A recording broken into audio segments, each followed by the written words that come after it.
Good day, dear friends. Welcome to another episode of the Culinary Masterclass supported by la Fondation pour la Formation Hôtelière. A chef is not just a chef. A chef should also be a good butcher. A chef should be a good fisherman. A chef should be a good baker, a good psychologist, a good educator. A chef should have so many functions, knowledge and talents to be a good and competent chef. Since this is a set of 10 shows of a culinary masterclass, I believe that we need to learn the basics so that we can later move on to preparing dishes and recipes. I want to explain to you the details about meat that you may have the opportunity to encounter during your work, so it is better to have this knowledge and not need it, than to need to process veal breasts and not know how to do it. Here in front of us we have a veal breast that can be used in many ways in cooking, with bones, without bones, for cooking, for baking, for rolling, for stewing and many other recipes. Today I will show you how to separate the bones from the meat, where it needs to be cut, pulled, cut off. We're going to take out all these ribs, part of the bones from the spine, separate all these bones and cut for what we're going to do with them later, shape and cut the meat for what we're going to do with it later. Here I removed everything from the work surface, including the cutting board, then I washed and disinfected the surface well, as I do every time I prepare food or cook. The work surface must always be impeccably clean and disinfected. Also pay attention that the temperature in the room is not too high if you will be working with meat for a long time. For this job we need a high quality and sharp knife. Of course we have many types of knives in the kitchen and each of them has its own function. Now we will use a knife with a short, thin and strong blade that can very easily cut along the bone and separate the meat from the bones. Since the knife is short, it is easy to manipulate it, turn it as needed and cut exactly where we need it. We will now try our best to separate the ribs without leaving even a bit of meat on them.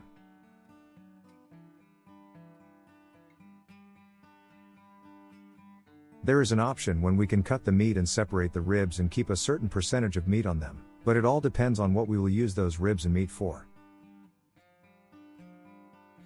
Since today we plan to use this veal breast as a rolled veal roast, we do not need to leave the meat on the ribs. Let's get down to business.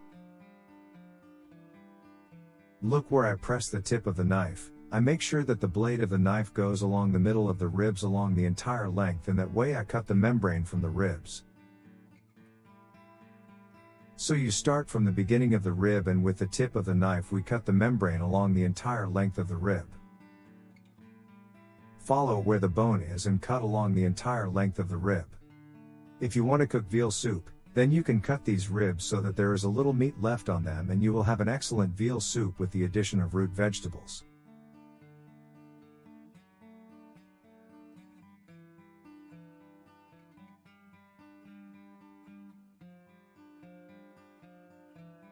Now we will make sure that as little meat as possible remains on the ribs because we will use this piece of meat for roasting. You need to cut each rib from beginning to end in the middle.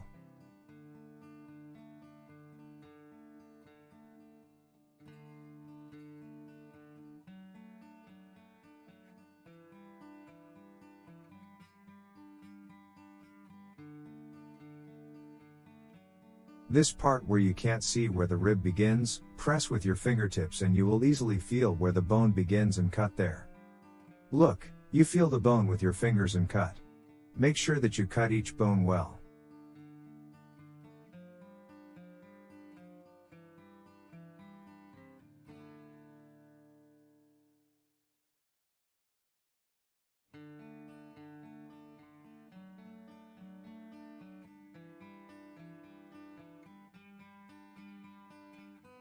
When we have cut the membrane of each rib, it is now necessary to cut the cartilage at the top of the rib, the part where it joins the spine, with the tip of the knife. That part is soft and knives will go through the cartilage relatively easily and cut it. If you have not adjusted the knife correctly, it will not be able to pass through the hard bone, so you will know if you cut the cartilage or if you missed it.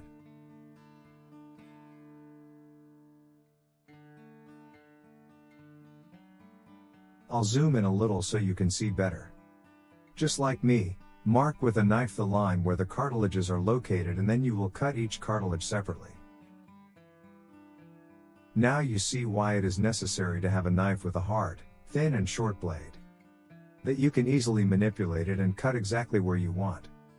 You need to cut each piece of cartilage from each rib, because that way you separate the rib from the spine bone. And when we have done that, now we need to separate each membrane from the rib. We turn the knife and with the opposite, blunt side, we drag the tip of the knife along the entire length of the rib, separating the membrane from the bones at the place where we cut the membrane. We separate each membrane from both sides. Of course, this procedure takes a little more time, it takes a little more knowledge and experience, and if you are a beginner, you may need even more time to do this job, but the more often you do something like this, the more experience you will gain and you will be safer, more precise and faster. Please just be careful not to cut yourself accidentally. You don't need to do anything forcefully, just follow the natural membranes, cartilage and cut and score in those parts.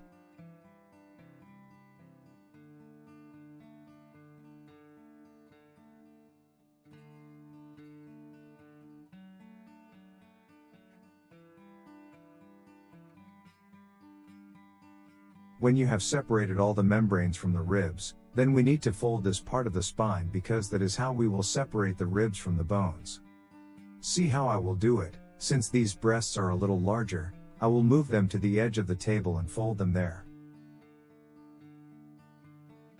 And now only a strong pressure is needed to overlap the part of the meat with the spine.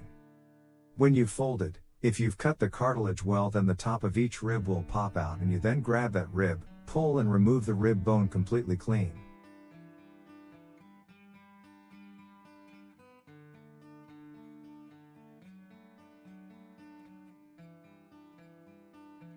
Here you see, I didn't cut this piece well at the cartilage and I didn't cut well and it separates the membrane and it's hard to separate the bone right away. But that's not a problem, I just take the knife and cut again where needed and the bone will easily separate from the meat again. If you are going to process more breasts and separate more ribs, then take a cloth and grab the ribs with it because they are a bit rough and can cut and damage the skin on your hands. We separated all the ribs from the meat and depending on the recipe, we can cut these bones into smaller or larger pieces. I will leave them whole and later use them as a base under the meat when we roast this piece of veal, and then use the roasted bones to prepare the roasting sauce. So we don't throw away the bones, but leave them for further use. Now after the ribs we need to separate this part of the spine bone. We will also take our knife with a short blade, and gently cut the meat, making sure that the tip of the knife goes as close to the bone as possible to separate the meat from the bones. I'm going to turn this piece of meat over so you can better see exactly what I'm doing. We have to be careful not to leave part of the cartilage on the meat and that as we go closer to the bone, we cut with the knife little by following the bone.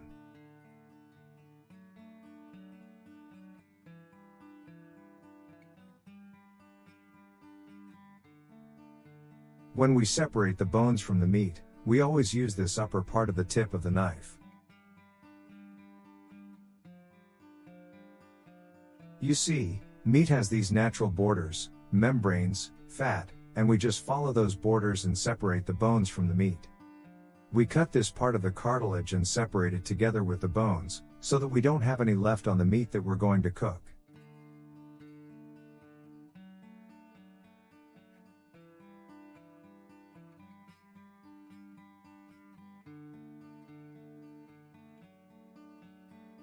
You see, there's this natural membrane that separates the cartilage from the meat.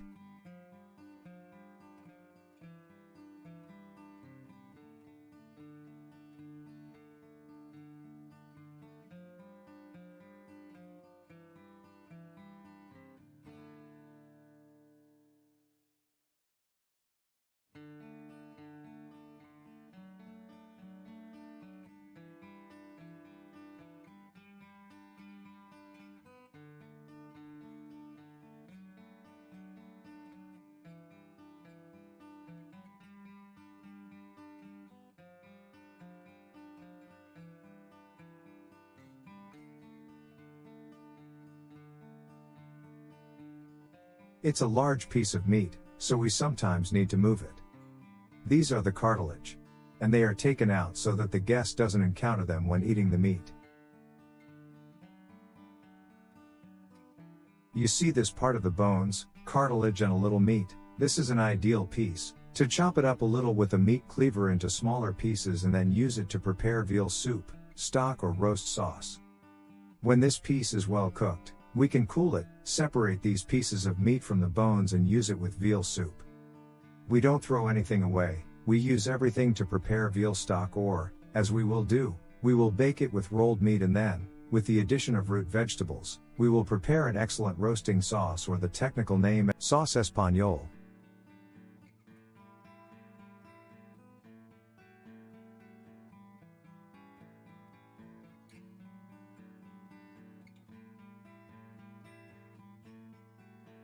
As I have already emphasized, we will cut these bones and cartilages into smaller pieces and then we can cook them for soup or bake them together with these rib bones to prepare an excellent sauce afterwards. We have completely separated the bones and now we have one large piece of meat, and now we can play with this meat and make whatever we want from it. Depending on what you plan to make, you can cut this piece of meat into several pieces, larger or smaller. You can make 1 or 2 rolls, or you can bake them as a whole piece without rolling them. After baking, cut them into appropriate portions. As I have said several times before, we can roll, we can cut into smaller pieces and bake them. Here is this part that went along the neck. It is a bit thicker part and we will cut it and use it for cooked veal, which we can later serve with some horseradish sauce or tomato sauce. If you get smaller breasts, that's not a problem either. You cut them slowly in the middle, fold them like a butterfly and then roll them up. Now we're going to need a board to cut this meat, so I'll get it. We're going to use a cleaver to cut these bones. I put a cloth under the board to make it less banging while cutting. We cut the bones into smaller pieces.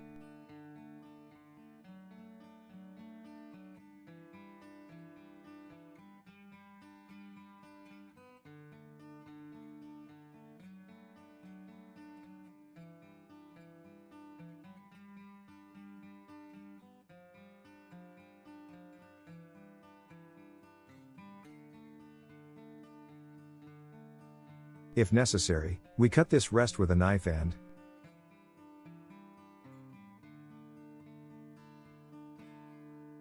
as I said, we can use it to prepare stock, soup, roast sauce.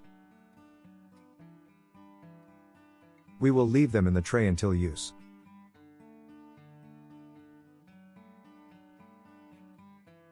We can cut the rib bones into smaller pieces, but then it is better to use a bone saw or this blunt part of the meat grinder. But that would take a lot of time now, so I will use them in the whole piece as a base for baking. I should have a stump for meat because they are very difficult to cut and require a lot of power if I were to do it with a cleaver.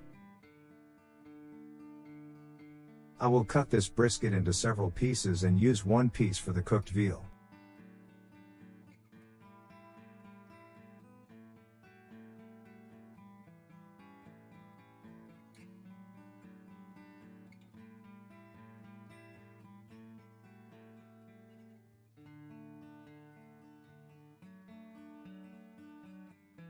It will be this thicker part, or we can season it like this in the whole piece, leave it for 12 to 24 hours to absorb the spices and then bake it in the oven in the whole piece with the addition of vegetables, potatoes, parsnips, carrots and onions, and it will be an exceptional meal. We don't need the board anymore. Now we will devote ourselves to rolling the meat.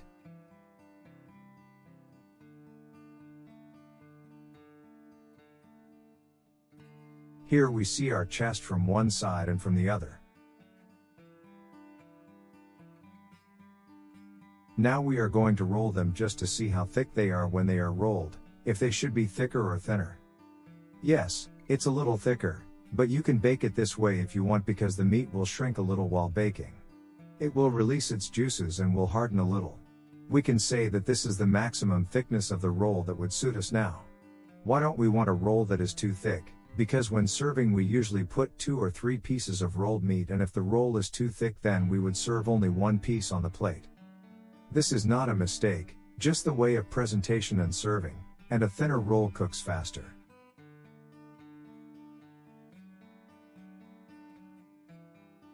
I prefer a slightly thinner roast than if it is too thick. Since this part of the meat sticks out a little, we either transfer it into the meat or cut it and fill the thinner part of the meat where we remove the cartilage.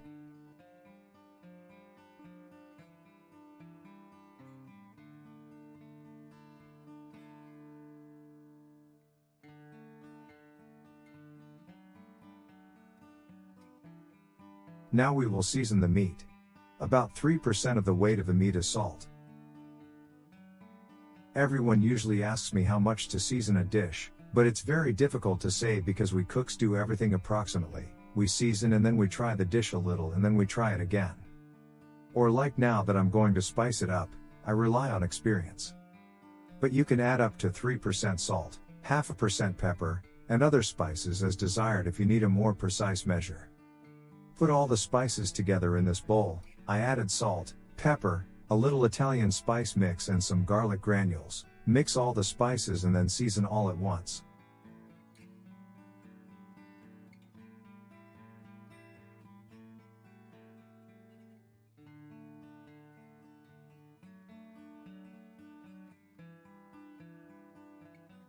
I'll add a little more salt and a pinch of garlic granules.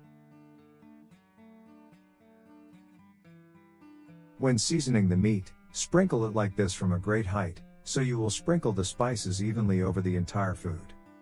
If we need to season some small pieces of food, then we do it close to the food to be more precise.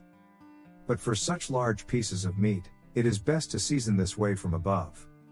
I added some garlic granules because I like the aroma it will give the meat, but of course we must not overdo it and add a lot of spices.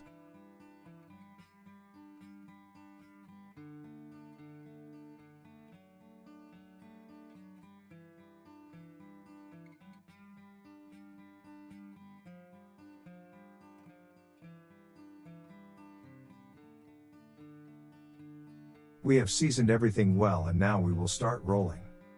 We always measure the length and width of the tray, so based on the length of the tray, we can determine how long the roll will be.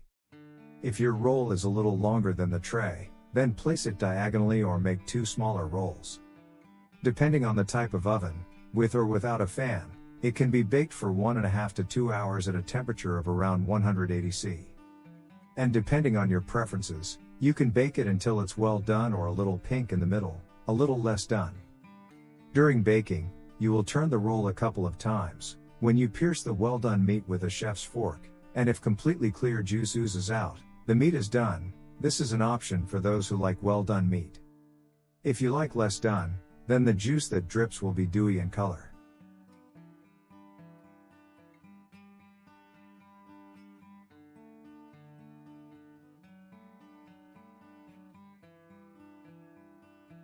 I also want to emphasize that you control the meat, how you shape and cut it.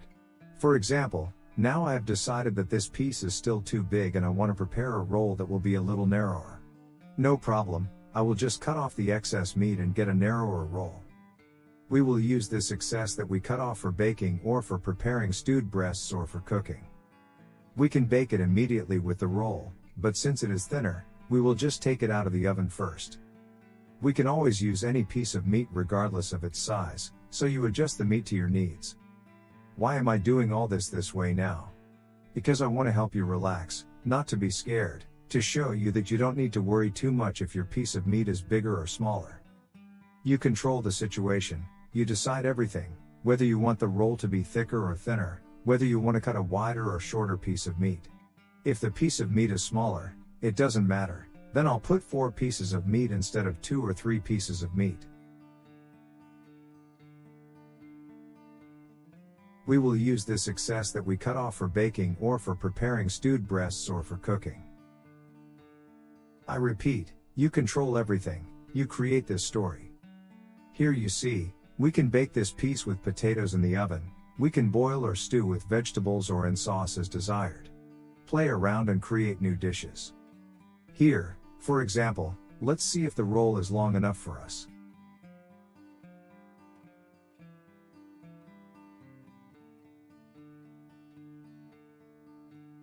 It seems that it is a little longer than the baking sheet. No problem, we will cut a part to shorten it.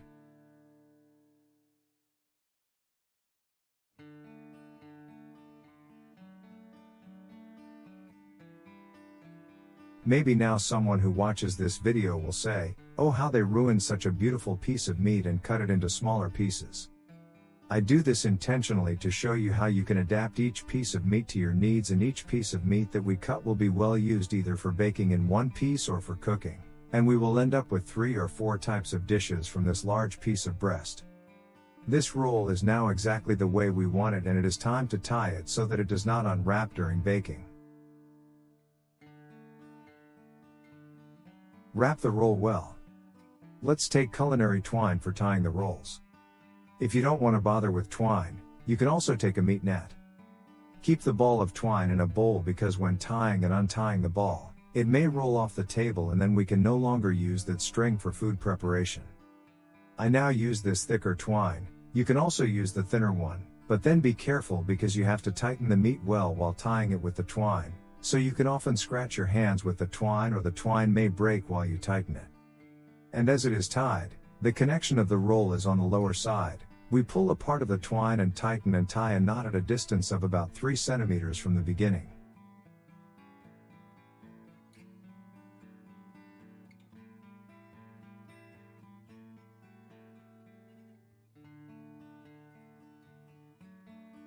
When we have tightened the knot, twist the twine in a full circle to get a lasso, pull it under the meat and tighten it again at an equal distance. And we repeat that procedure until the end.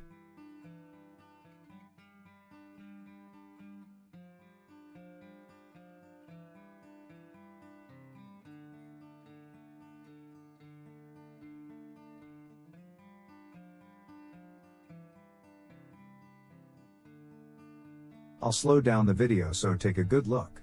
It is very important to tighten the twine as much as possible, because when the meat is cooked, there is a possibility that it will unwind a little if it is not properly tightened with the twine before baking.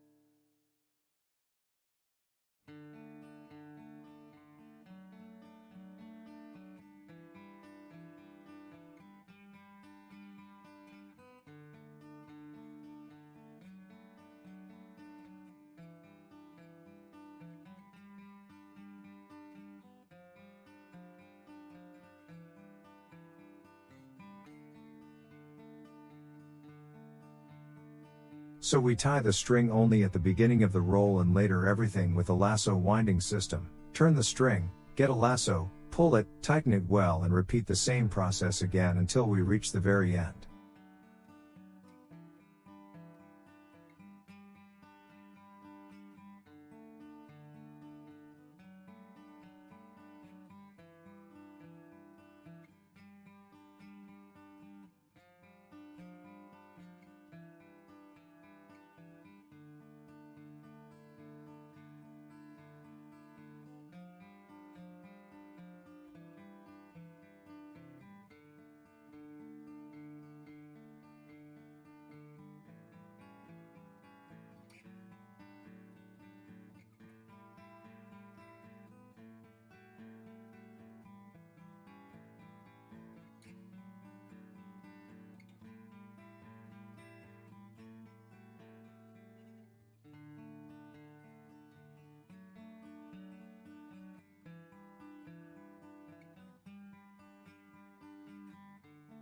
Often when I do this with students, they tell me how difficult it is. The meat keeps unwrapping. I repeat, you control the situation. Yes, this is a slightly more difficult way of preparation to learn, but you control the situation. This is not a live calf so that it escapes you that you cannot fight it.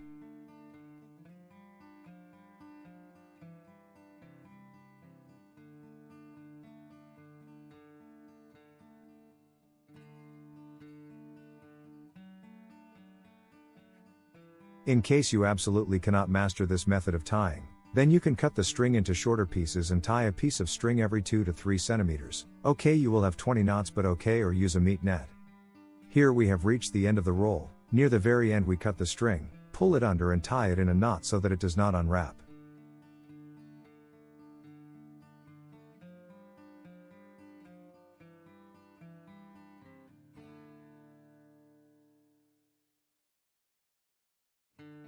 When you have a little more experience, you will make sure that your twine is tied evenly and in a nice line, that the roll still looks nice and professionally prepared.